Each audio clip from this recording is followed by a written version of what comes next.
Hey and welcome to Not Only Hollywood. Today I'm going to review Hellbound, Hellraiser 2 from 1988. This is a UK-American horror movie. The nightmare never ends. The sequel starts where the first movie ended.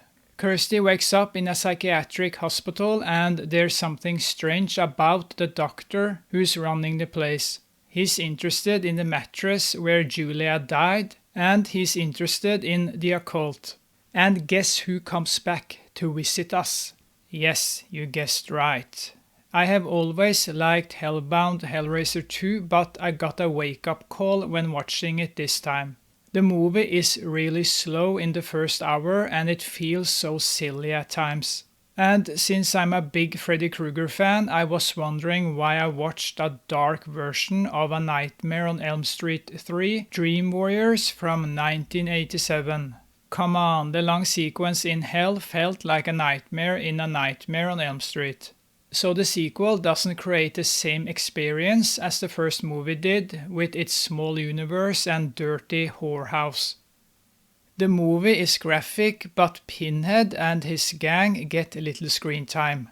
And Pinhead shouldn't have long conversations with people that he's about to torture and kill.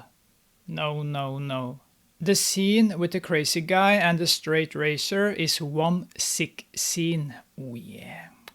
The man cuts his whole body when he sees insects crawling on his body that isn't real. John Rambo, you can shut your mouth. The torture you experienced in First Blood is like a small nick after watching this sick scene. And it's not a short scene. Ouch.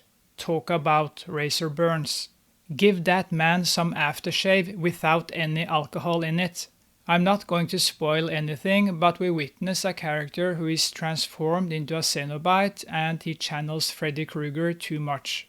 Even his voice in one scene sounds like Freddy Krueger. And he has some tentacles with some thin knives that he uses to kill people while looking like an idiot at the same time. Jesus Christ.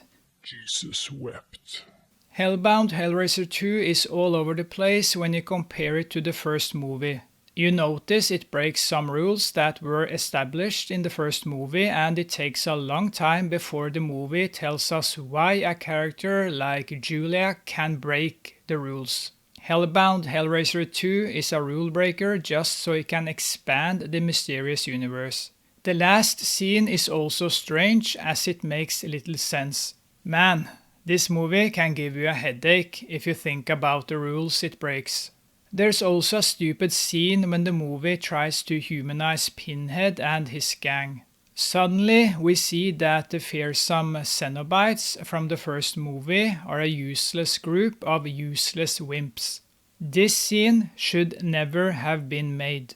That messed up the Cenobites' characters that were scary and intense. As I mentioned, the scenes that take place in hell feel like a nightmare from A Nightmare on Elm Street, but it also took me back to the hell sequence in Bill and Ted's Bogus Journey from 1991. It's so cheesy and not scary. Bill and Ted, do you hear me?